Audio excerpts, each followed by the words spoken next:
now we are going to start with the various methods of obtaining polarization. So the first method that is used to obtain polarization or to make the light polarized is polarization by reflection. So the reflection phenomena, it helps us in producing the plane polarized light. So now the producing plane polarized light by reflection is the simplest way. So the methods that we are going to do further in this lecture, in the upcoming videos. So from all those methods, this polarization by reflection is the simplest way of producing the plane polarized light. Now when natural light is incident on a transparent medium like glass or water, so it can be any transparent medium. So let's say it is glass or it is water. So I have shown over here that this is any transparent medium on which the light is made incident. So the light is made incident on this material. So let's say it is either glass or water or any transparent material. So any transparent medium, it will have its own refractive index which is given by mu. So when the unpolarized light falls on a transparent medium like glass or water, the reflected light, the incident light, it gets reflected as well as it gets refracted in the medium. So the incident light, this incident light is unpolarized light. So unpolarized light, it can be pictorially, it can be represented by double-headed arrows and a dot at the center. So this is the representation of unpolarized light. So now unpolarized light is made to fall on this transparent medium. So it has been seen the light which gets reflected, this reflected light is partially plane polarized. So in the previous lecture we have already discussed the various types of polarizations. So in that we also did partially plane polarized light. So it is basically a mixture of plane polarized light as well as unpolarized light. So mixture of these two kinds of lights is called as partially plane polarized light. So the reflected light, this reflected light will be partially plane polarized, and it has been seen that the refracted light is also partially plane polarized. So when unpolarized light, it falls on a transparent medium, the reflected as well as the refracted light rays, they both are partially plane polarized light rays. Now it has been seen that when this angle of incidence, so as you will change the angle of incidence, the degree of polarization will change. As you will change the angle of incidence, so the degree of polarization of the reflected light will change. That is how much amount, by how much amount it is polarized. So the degree of polarization will keep on changing as you will change the angle of incidence, and it has been seen experimentally. It has been verified experimentally that by changing the angle of incidence, the degree of polarization will change, and at a particular angle of incidence, the reflected light will be completely plane polarized. So at any random angle of incidence, the reflected light is partially plane polarized, but at a particular angle of incidence, one particular angle is there for a particular medium. So one particular angle of incidence is there at which the reflected light is completely plane polarized. So this angle is termed as Brewster angle, or it is also called as polarizing angle. So in 1811, a series of experiments on polarization of light by reflection from different reflecting surfaces were performed by Sir David Brewster. So various experiments were performed by Sir David Brewster, in which he changed the angle of incidence and he also changed the medium. So let's say if he took the medium of glass, then he changed the angle of incidence and saw that at what angle of incidence the reflected light is completely plane polarized. Then he changed the medium. So earlier, let's say he took glass, and after that he took water. So when he took water, then he saw that the angle of incidence, there is another angle of incidence at which the reflected light is completely plane polarized. So if you will change the reflecting medium, if you will change this reflecting medium, the Brewster angle will also change. So it was seen by Sir David Brewster in 1811 after conducting a series of experiments on polarization of light by reflection. So he found that degree of polarization of light varies with the angle of incidence. So let's say he took glass. The reflecting medium that he took, let's say it was glass, then he changed the angle of incidence and he saw that the degree of polarization of the reflected light, it changes with the change in angle of incidence. And at a particular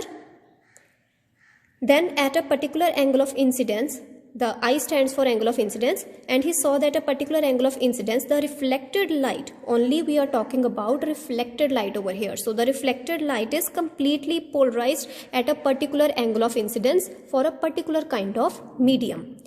So at a certain angle of incidence, the reflected light is completely polarized. At a certain angle of incidence, the reflected light is completely polarized. So this angle of incidence is called as Brewster or polarizing angle. So it is called as Brewster or polarizing angle.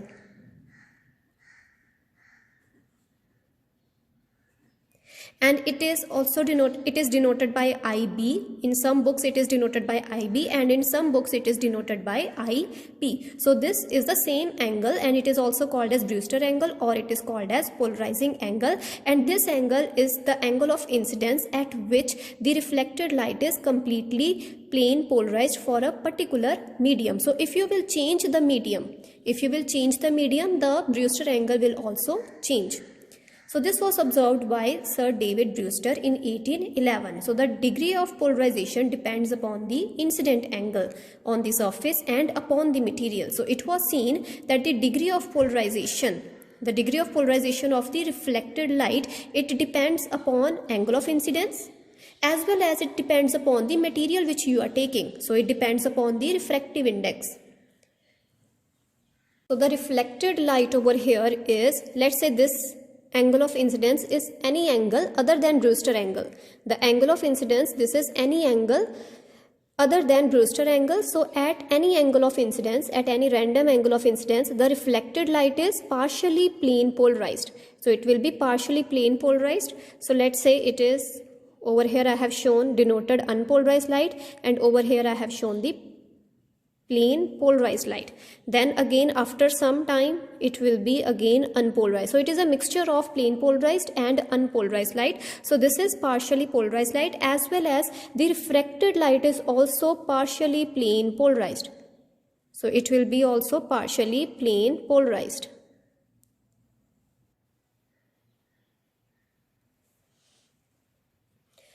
And one more thing over here, that when this angle of incidence will become equal to Brewster angle, at that point the reflected light will be completely plane polarized, and in that case the vibrations of the electric field will be perpendicular to the plane of the paper.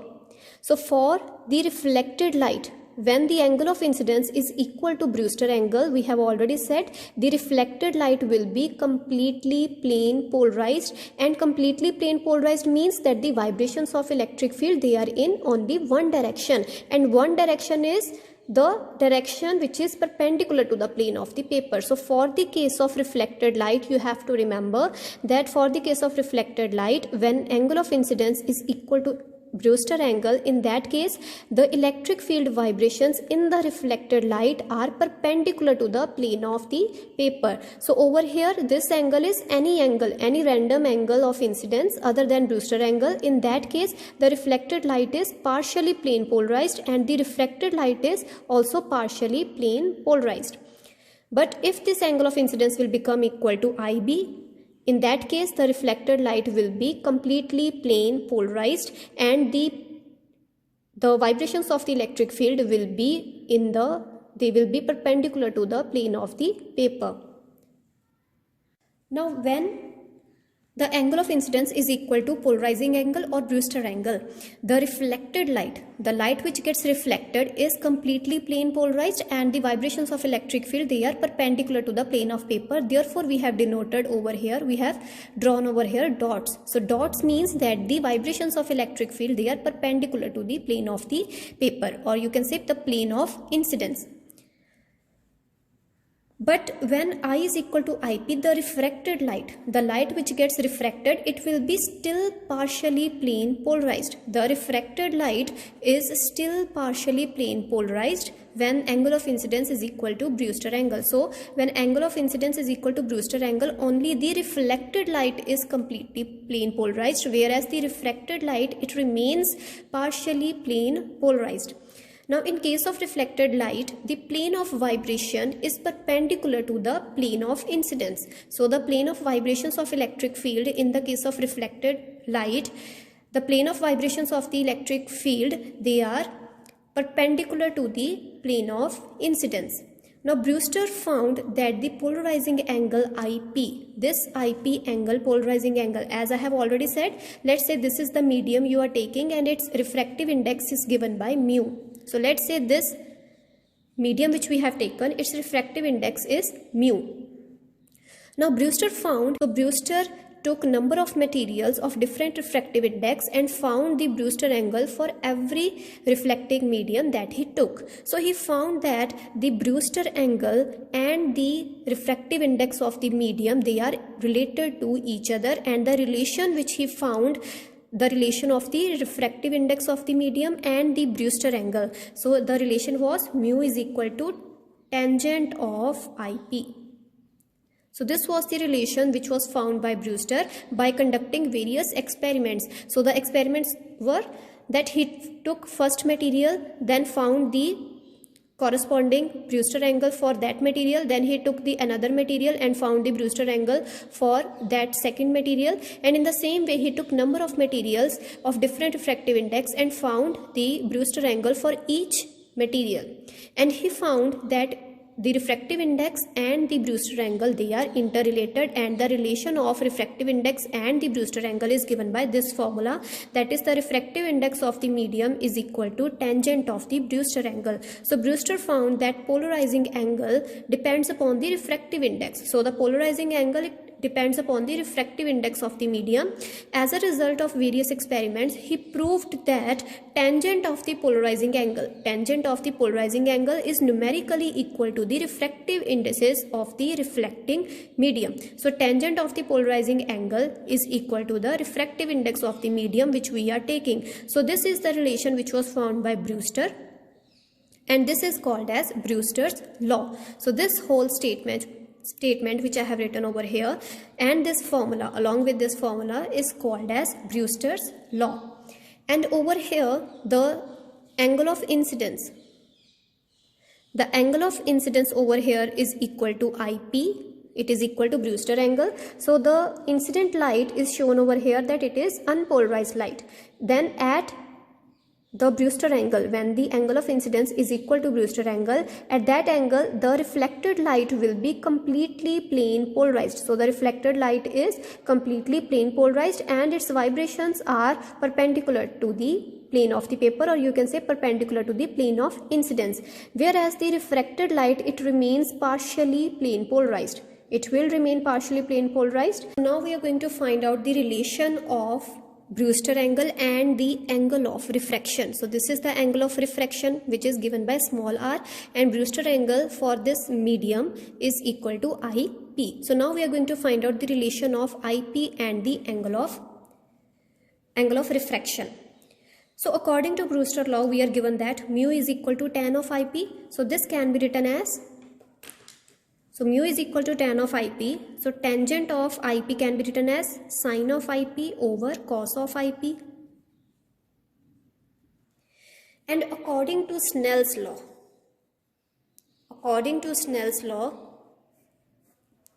the refractive index of the medium is equal to sine of angle of incidence over sine of angle of refraction. So the refractive index for a medium according to Brewster law is given by tangent of IP. So this can be written as sine of IP over cos of IP. Then according to Snell's law, the refractive index of the medium is given by sine of IP over sine of angle of refraction. So IP is the angle of incidence and R is the angle of refraction. So from here, the left hand side is equal to left hand side of first equation is equal to left hand side of the second equation. So therefore we can equate the right hand sides. So we will equate the right hand sides. So sine of IP over cos of IP, this will be equal to sine of IP over sine of R.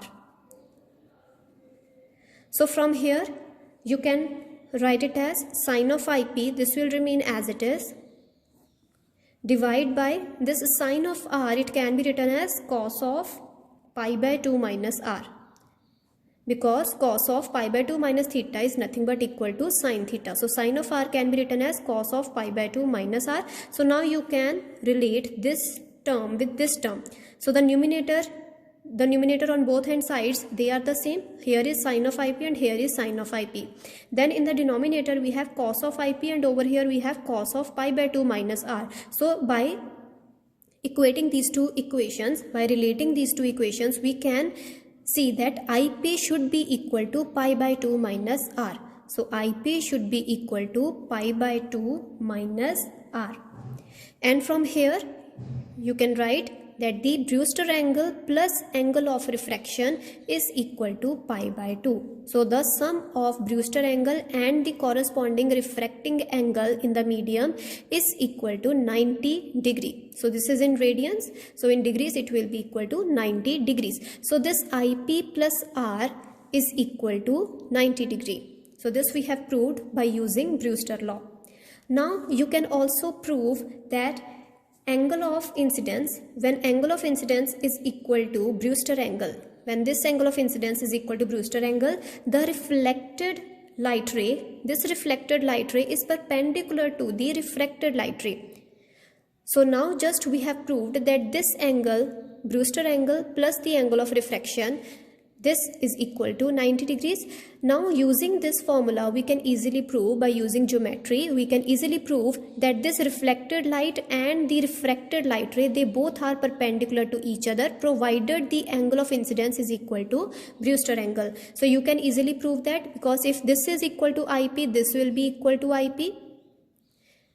Okay, and if this is equal to IP, then this will be equal to, so this whole angle is equal to 90 degree, this angle is IP and this will be equal to 90 minus IP. And if this angle is equal to R, this remaining angle will be equal to, because this whole angle is equal to 90 degree, this remaining angle will be equal to 90 minus R. So this angle is 90 minus R and this angle is 90 minus IP. So what is the angle which is made between reflected light ray and the refracted light ray? So that will be 90 minus IP plus 90 minus R. So the angle which is made between reflected light ray and the refracted light ray is equal to 90 minus IP plus 90 minus R. So 90 plus 90, that will be 180 degrees, and this minus sign, it can be taken common, and inside the bracket we will have IP plus R. And IP plus R we have already proved it is equal to 90 degree. So this is the angle which is made between the reflected light ray and the refracted light ray. So it comes out to be equal to 180 degree minus of 90 degrees. So this will be equal to 90 degrees, or you can say pi by 2 radians. So therefore we have proved, using Brewster law, we have proved that when angle of incidence is equal to the Brewster angle, in that case the reflected light ray and the refracted light ray, they both are perpendicular to each other. So when angle of incidence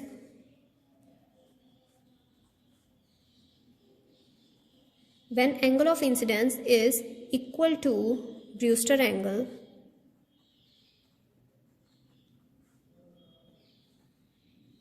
the reflected ray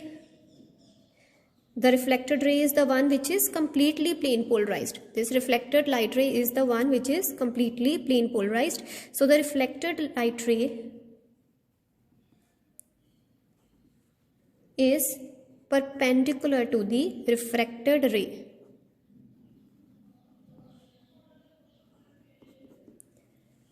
So this we have proved using Brewster law. The next method that we are going to do of obtaining polarization is by refraction. So the first method that we did was by reflection. Now we are going to see how the refraction phenomena, it helps us in obtaining the polarization. So the concept that we will use is the same that was given by Brewster. So Brewster found that when the light ray, it falls at a particular angle on a medium. So when the light ray, it falls at a particular angle on the medium, so this angle is equal to Brewster angle. So it was found that the reflected light is completely plane polarized, whereas the refracted light ray is partially plane polarized. So it is partially plane polarized, whereas the reflected light is completely polarized. So now this refraction phenomena, this refracted light ray can also help us in obtaining the polarized light. So in this case, in this light ray, the vibrations of the electric field are perpendicular to the plane of incidence, whereas in this case, in this refracted light ray, the vibrations, they are either in the plane of the paper or the vibrations are such that it is unpolarized light. So the refracted light ray is a partially plane polarized light, as we have already discussed, but in this case either we will have unpolarized light, so it will be a mixture of unpolarized light and the plane polarized light. So in this case, the plane polarized light which we have has the vibrations of the electric field in the plane of the paper, whereas in the case of reflected light ray, the vibrations of the electric field, they are perpendicular to the plane of the paper, or you can say the plane of incidence. Now this refracted light ray, it will help us in obtaining the polarized light. So the concept that we use is given by Brewster. So here we take pile of plates, we take various number of plates, and we make the unpolarized light to fall on these plates at the Brewster angle. So these plates, they are shown that they make a particular angle with the incident light, and this incident light is the plane polarized light. Sorry, it is unpolarized light. So this unpolarized light is made to fall on these pile of plates at the Brewster angle. So we are taking these plates which are made up of a certain material. So let's say its refractive index is given by mu. So if it has certain refractive index, so obviously we can calculate the corresponding Brewster angle which is given by Brewster law. So if we are taking, let's say if you are taking the glass plates, so using the refractive index of glass, you can find the Brewster angle for the case of glass. So the unpolarized light is made to fall on these pile of plates at the Brewster angle. So at Brewster angle, what happens, which we have already done, that at Brewster angle what happens is that the reflected light ray is completely plane polarized with the vibrations of electric field perpendicular to the plane of paper. So this unpolarized light, it gets reflected at this point and gets refracted in the medium. Then after coming out of this plate, out of this first plate, it again falls on the second plate at the Brewster angle, because if this angle is first angle, this angle is the equal to Brewster angle, then obviously this second angle will also be equal to Brewster angle, because the light which falls, the incident light and the light which gets transmitted, they both are parallel to each other.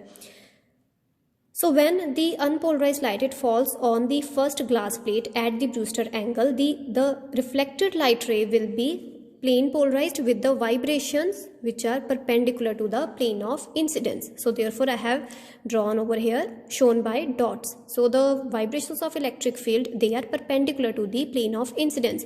Now the light which gets refracted, this light ray which gets refracted, it is partially plane polarized. So it will be a mixture of the vibrations of electric field which are in the plane of incidence, as well as there will be unpolarized light. So the refracted light ray, after getting transmitted through this first plate, it again falls on the second plate. So it again falls on the second plate. Now this light ray which comes out of the first plate is partially plane polarized. Now earlier this light ray which was falling at the first place, this light ray which was falling, it was completely unpolarized light. But now the refracted light ray, it is made to fall on the second plate, and the refracted light ray is partially plane polarized. So now we are making partially plane polarized light to fall on the second glass plate, or you can say second plate. So this angle of incidence will again be equal to Brewster angle. So therefore the reflected light ray at this point, the reflected light ray will be again plane polarized light with the vibrations of the electric field perpendicular to the plane of incidence. Then again the refracted light ray, this refracted light ray, it will again fall on the third glass plate. So earlier this was the unpolarized light, it got converted into partially plane polarized light after refraction. Then this partially plane polarized light will again get more polarized. So the degree of polarization will keep on increasing with the increase in number of glass plates. So earlier it was unpolarized light, then afterwards it was partially plane polarized light, then again in the third case, when the light it falls on the third glass plate, the degree of polarization of the incident light will increase. The degree of polarization of the incident light will increase. So the reflected light ray, this reflected light ray, it will be again plane polarized because the incident light is falling at the Brewster angle. So it will be again plane polarized, and the rest of the beam it will get refracted. So using these pile of plates, we are increasing the degree of polarization of the refracted light ray.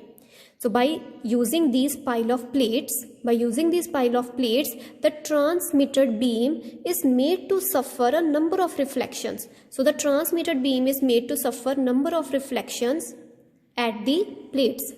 Now the transmitted beam, the beam which gets transmitted, becomes successively poor in perpendicular vibrations. So this transmitted light ray, this is the transmitted light ray, and these are the reflected light rays. So the reflected light rays, they are rich in the perpendicular vibrations. The reflected light rays, they have only the vibrations which are perpendicular to the plane of incidence. Whereas the transmitted beam, this transmitted beam becomes successively poor in perpendicular vibrations and consists of plane polarized vibrations which are parallel to the plane of incidence only. So the transmitted beam, with the increasing the number of plates, the transmitted beam, its degree of polarization increases, and the vibrations of the electric field, they become in the plane of the paper, because the refracted light ray has the vibrations which are in the plane of paper, as well as it has unpolarized light. So as you make the transmitted beam to undergo reflections, the perpendicular component is taken away by the reflected light ray, whereas the transmitted beam, it becomes rich in the vibrations which are parallel to the plane of incidence. So in this case, the light which gets out of this particular structure, out of this particular device, the light which gets transmitted is rich in the parallel vibrations. The electric field will have its vibrations in the plane of incidence. So this is how, using this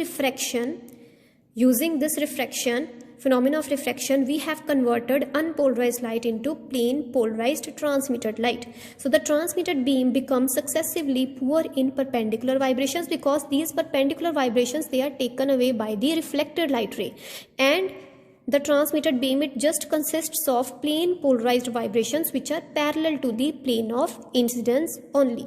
So this is how we obtain the polarized light by refraction.